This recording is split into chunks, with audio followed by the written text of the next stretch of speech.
Vocês conseguiram compreender, minha gente, a questão Peraí.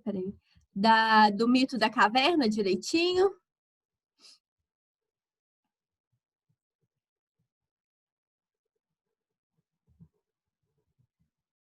Eu vou até ligar a câmera aqui, né? Porque já que você insiste. Eu queria ver vocês, de verdade.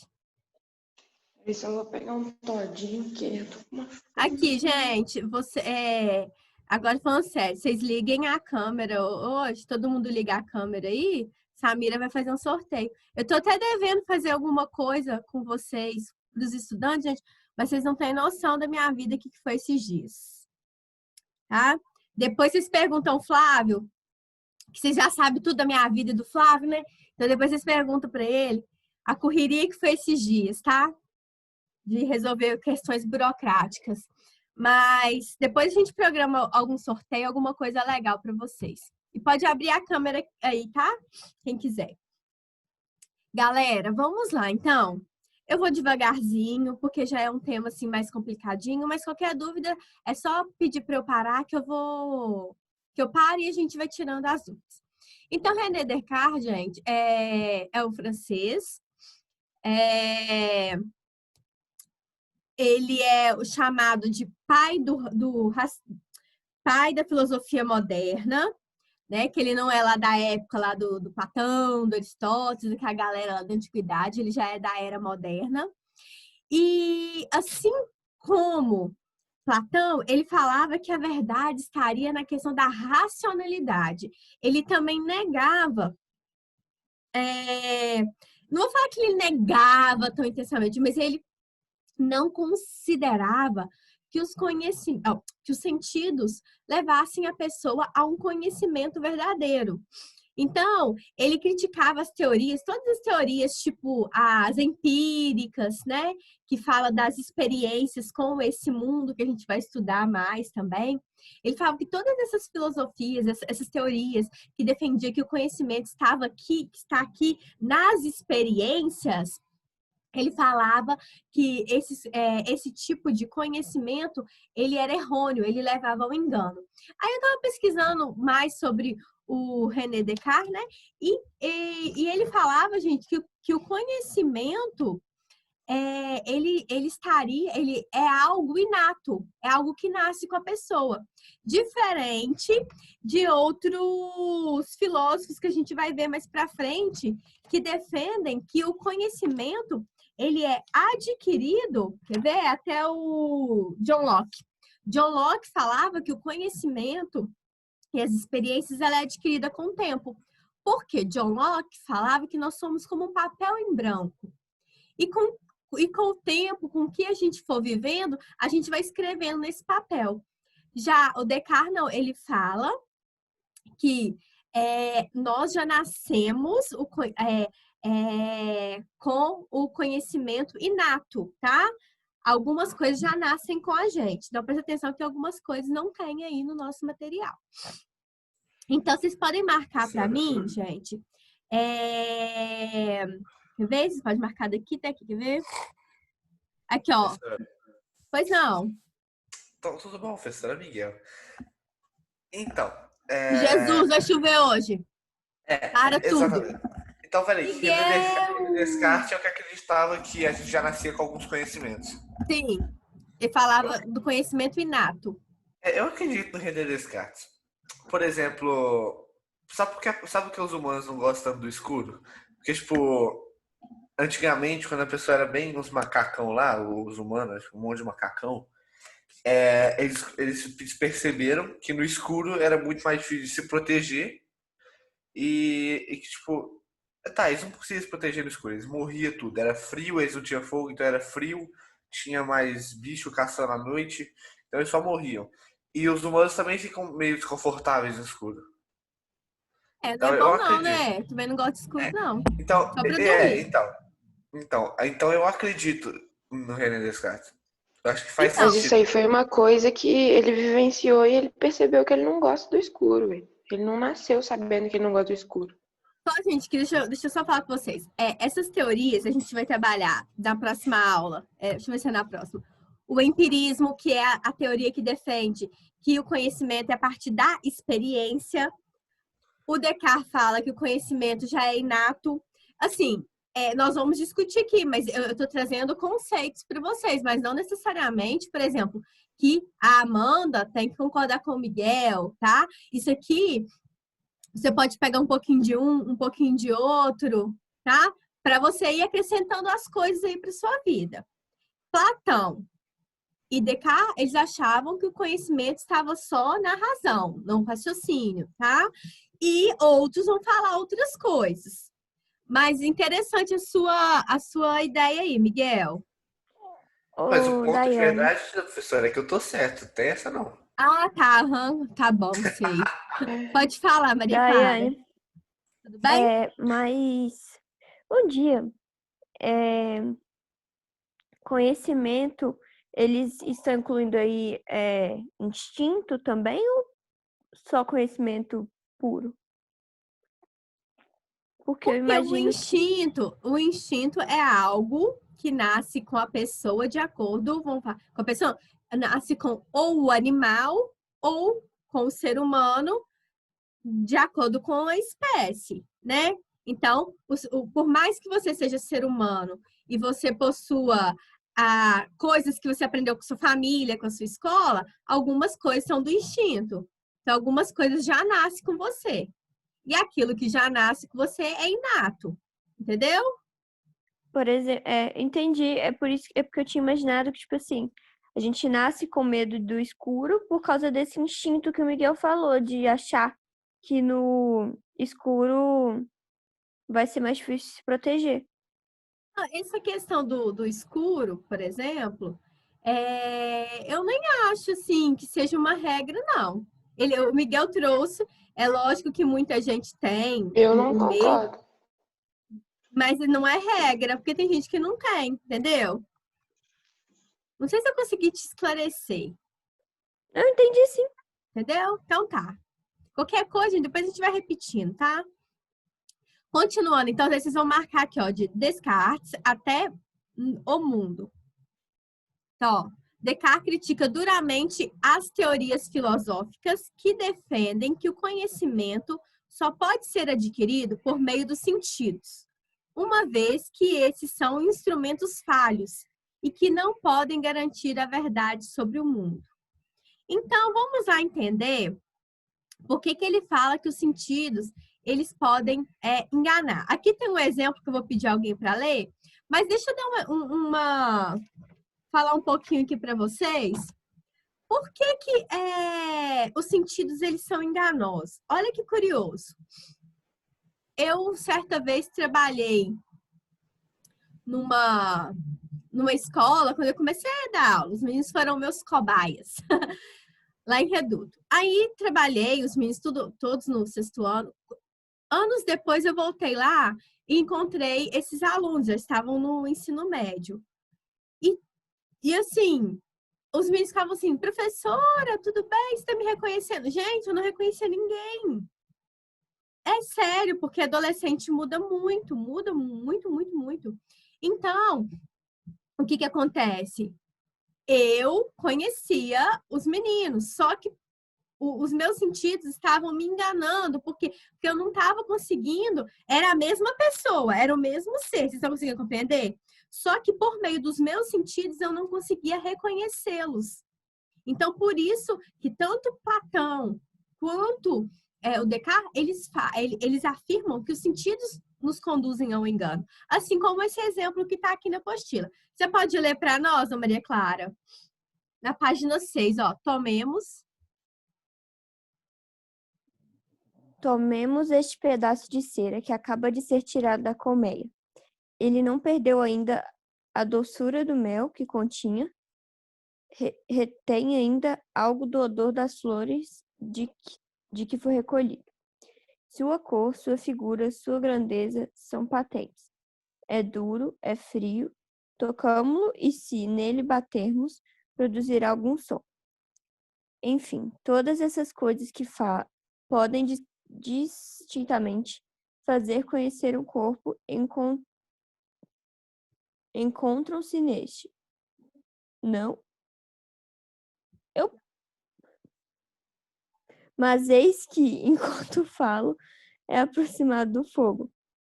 O que nele restava de sabor exala-se, o odor se esvai, sua cor se modifica, sua figura se altera, sua grandeza aumenta, ele torna-se líquido, esquenta-se, mal o podemos tocar, e embora nele batamos, nenhum som produzirá. A mesma cera permanece após sua modificação. Cumpre confessar que permanece, e ninguém pode negar. O que é, pois, que se conhecia deste pedaço de cera com tanta distinção? Deu uma agarrada. Não, tudo bem, tá ótimo. Então, gente, o que acontece? Vamos supor, o que ele quer falar? Que algo que era de uma forma, com o passar do tempo, vamos dizer assim, ela pode se transformar externamente e os seus sentidos ali, né, pelo cheiro, pela visão, né, você pode ser enganado, porque aquilo que era de um formato, que era algo quadrado, pode se tornar líquido. Vocês estão conseguindo compreender? Assim como Platão falou, às vezes a essência continua a mesma, né? Mas por fora modificou. Então, por isso que pelos sentidos você não pode reconhecer algo. É a mesma coisa de uma pessoa e para você é amiga de uma criança de 5 anos, a criança foi lá para os Estados Unidos. Aí ela voltou daqui 20 anos. E você passou na rua, você não reconheceu, porque a pessoa mudou demais, engordou, emagreceu, ou era morena e ficou loira, tinha o cabelo enrolado e alisou, sei lá. Então, o que acontece? A pessoa é a mesma, né? A essência é a mesma, mas o externo foi modificado. Então, por isso Samira, que mesmo se não tiver mudado muito essa questão de cabelo Amiga, tá enrolado, aqui esse não, cabelo, colega. você conheceu ela na forma de... Oh, desculpa, Daiane. É porque eu tava conversando com a Samira hoje de manhã. Você conheceu ela na forma de criança, e não na forma adulta. Então, de qualquer forma, vai ser difícil de você identificar. Ai, mas eu tô falando assim, o que os racionalistas falam? Por que o sentido engana? Porque a essência da pessoa é a mesma, entendeu? A pessoa, ela é a mesma, mas ela modificou por fora. Então, por isso que os seus sentidos, ele te conduz ao erro. Da mesma forma de exemplo simples, como eu usei. Você ouviu uma voz e achar que é seu irmão, mas é seu tio. Você sentiu um cheiro, achar que é o perfume tal, mas não é o perfume tal, é o perfume... não é o perfume A, é o perfume B. Então, esses racionalistas eles falam que a verdade está na razão. Não nesse mundo aqui, nesse mundo material, nesse mundo que a gente pode apalpar, que a gente pode pegar, que a gente pode ver. Tá? Essa é a ideia dos racionalistas. Tá dando para compreender, minha gente? Alguma dúvida, alguém? Não, Daiane, tá dando. Tá dando para compreender? Tá. Tá, Maria Clara? Tá bem? Você que fez a pergunta. Vamos entender, então, como que o René Descartes ele fala sobre essa questão de a gente conseguir chegar, tentar chegar numa verdade. Leia para nós, Maria Vitória, fazendo um favor, na página 7, aí, o primeiro parágrafo. Tá bom, Daiane. Na citação anterior, percebemos claramente a crítica cartesiana ao empirismo. De acordo com Descartes, a cera modifica-se ao se aproximar do fogo, mas continua a ser a mesma cera. Só um Sem minutinho, bastar Maria Vitória. Tá bom. Gente, como a gente vai estudar o empirismo na próxima aula, escreva aqui em cima, assim, de empirismo, puxa uma seta aqui, escreve assim, experiência. Experiência.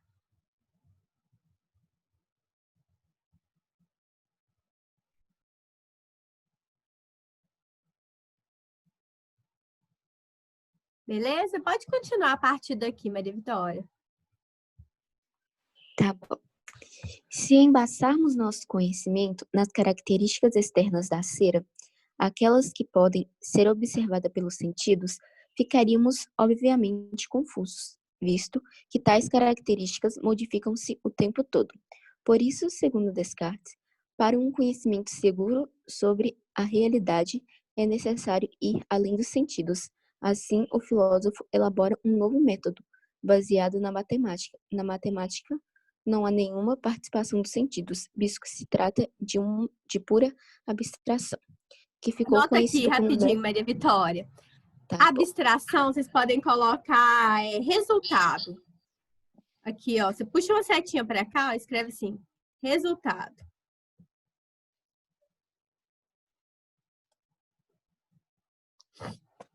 Depois você pode continuar, por favor.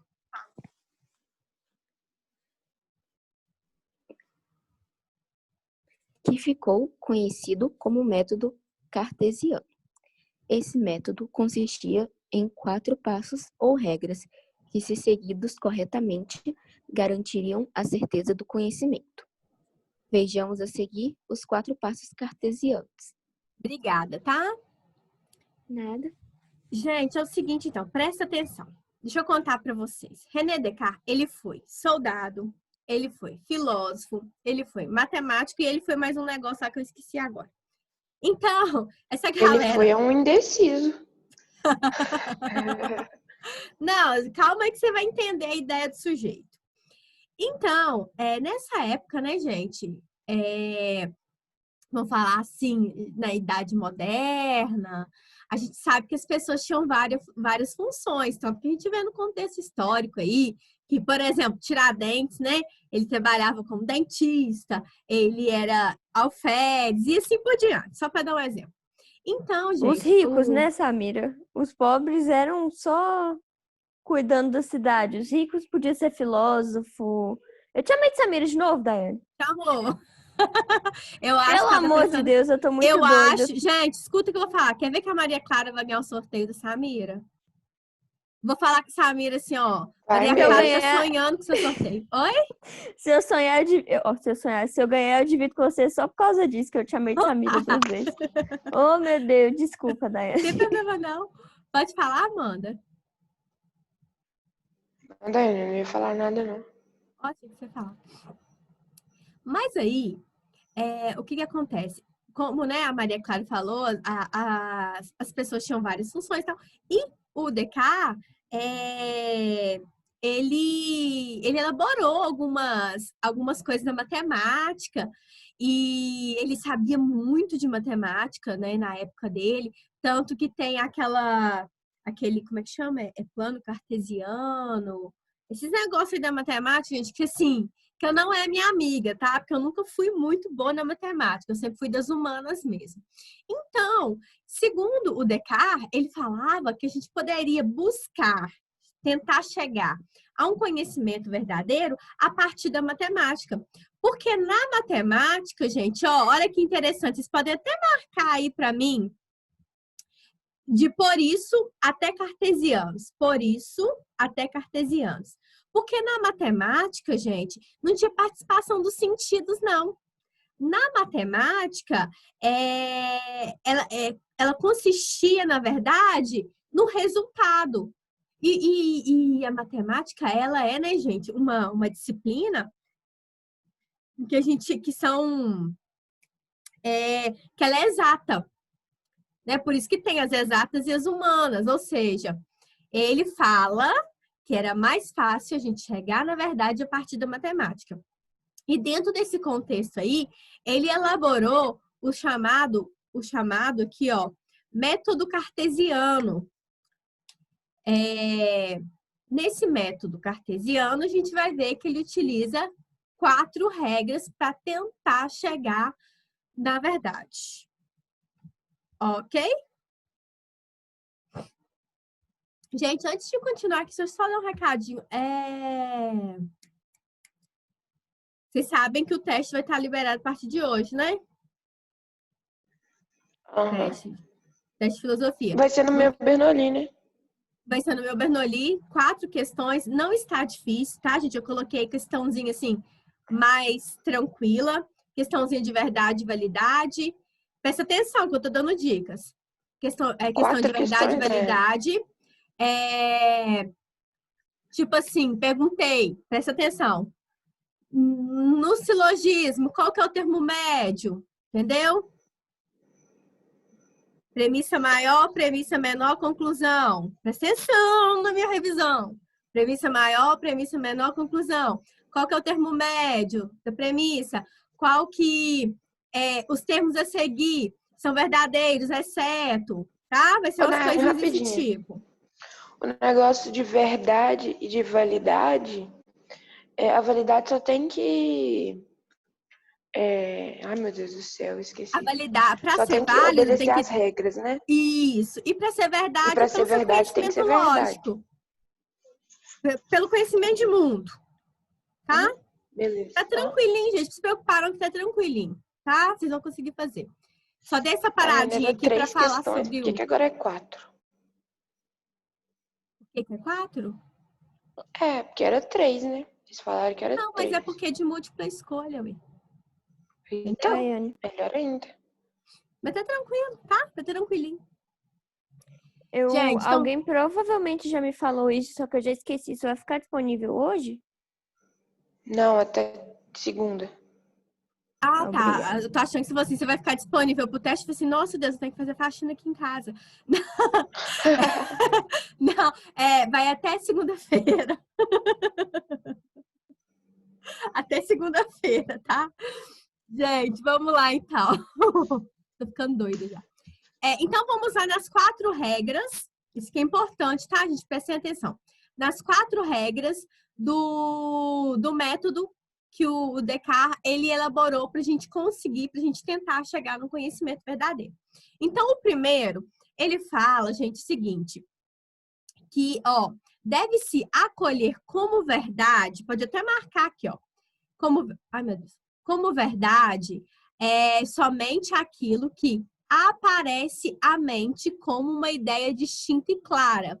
Ou seja, aquela ideia que é evidente e impossível de ser confundida com outra ideia qualquer.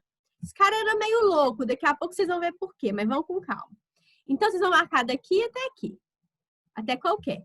Então, para a gente entender melhor o que ele está querendo dizer, o nosso material, que é top de linha, ele trouxe alguns exemplos. Então, por exemplo, aqui, para exemplificar.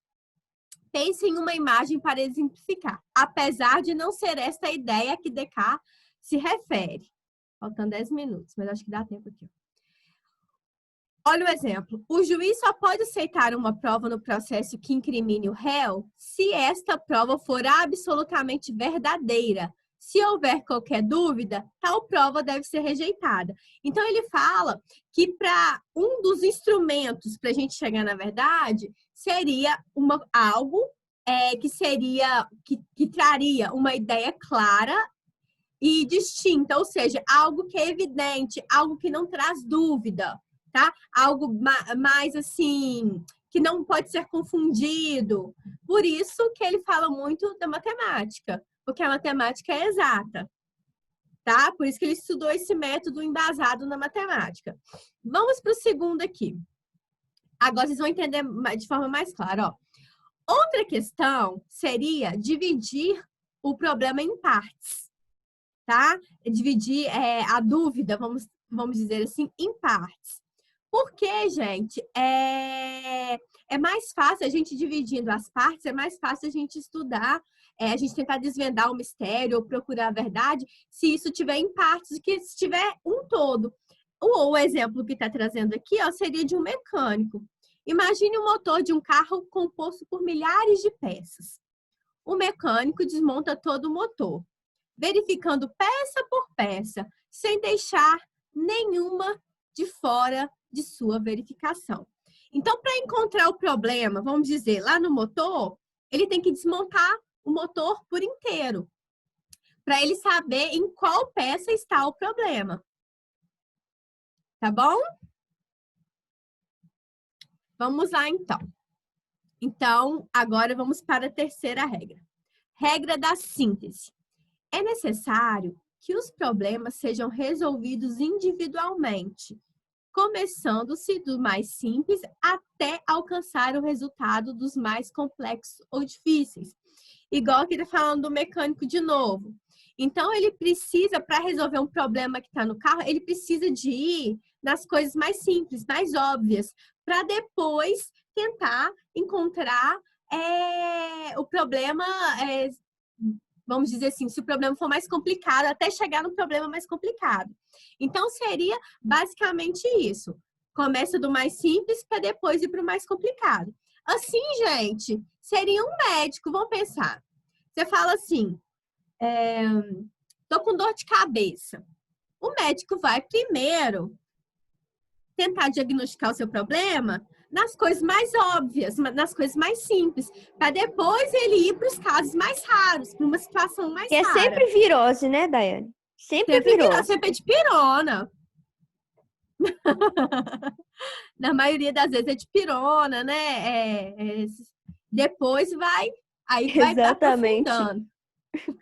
Se você teve virose por 2 consultas e não parou, então aí depois que vira outra coisa.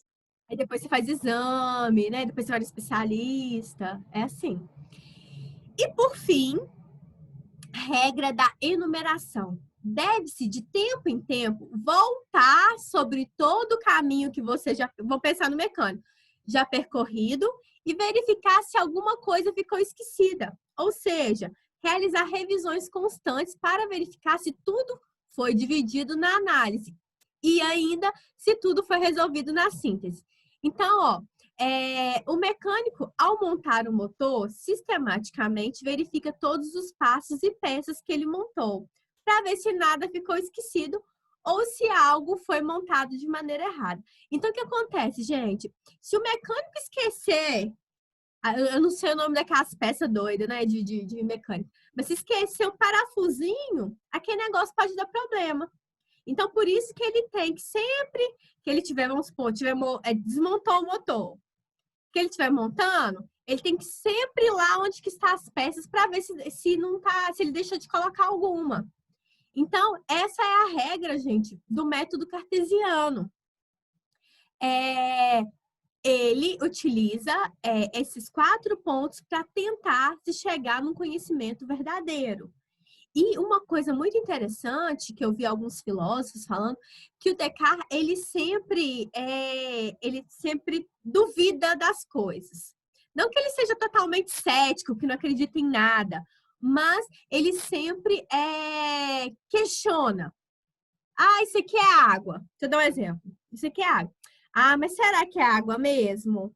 Vamos aprofundar o estudo? Então, ele sempre questiona isso aí. Entenderam, gente, as 4 regrinhas? Sim? Sim. Não? Eles gostavam de criar regra pra tudo, né? Sim. Ah, ele era matemático, né? Fazer, tipo, Não. lista pra tudo. Agora, deixa eu contar um negócio pra vocês aqui, que vocês vão ficar mais encucados ainda. Presta atenção aqui, ó.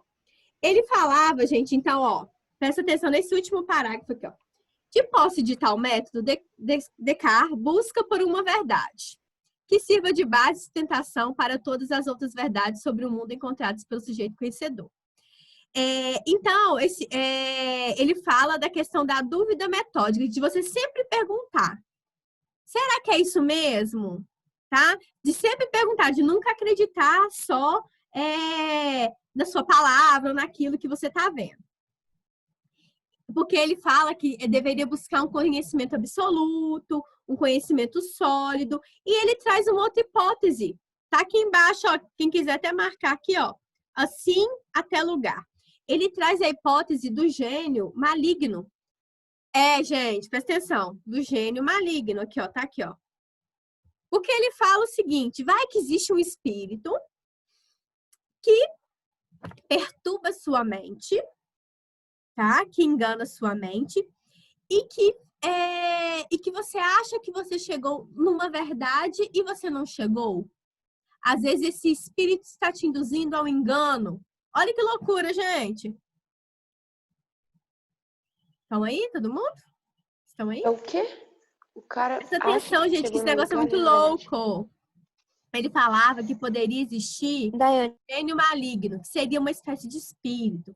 que você às vezes achou que tinha chegado na verdade, mas esse espírito te enganou. Esse espírito, às vezes você acha que 2 mais 2 são 4, mas na verdade não é, na verdade é 5, porque esse espírito, ele está te enganando. Às vezes, Amanda, você acha que está na sala da sua casa, mas você não está, você está em outro lugar. Porque o espírito, que é esse gênio maligno, ele te conduz e te engana. Olha que Esse loucura. cara tinha um probleminha doido, ainda Esse é. cara era doido. Mas ele falou só uma coisa. Gente, eu tô agilizando aqui, que eu tô... Se der tempo, a gente fala mais, que a aula está acabando. Mas deixa eu contar pra vocês um negócio. Agora, a frase célebre desse cara era o seguinte, que Descartes falava que só tinha certeza de uma coisa. Você já ouviu essa Da frase morte. aqui, ó? Olha a frase famosinha dele aqui, ó. Deixa eu ver aqui onde que tá. Deixa eu ver onde que tá aqui na apostila para vocês marcarem. A única certeza que a gente tem é da morte. Esse aqui, ó.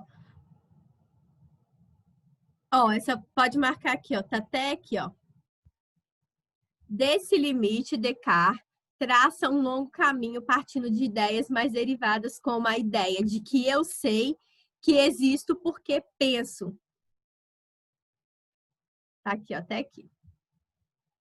Ele falou, Amanda, que a única coisa que o gênio maligno não pode te enganar é a de que você existe. Sabe por quê? Porque se você está pensando, isso significa que você existe.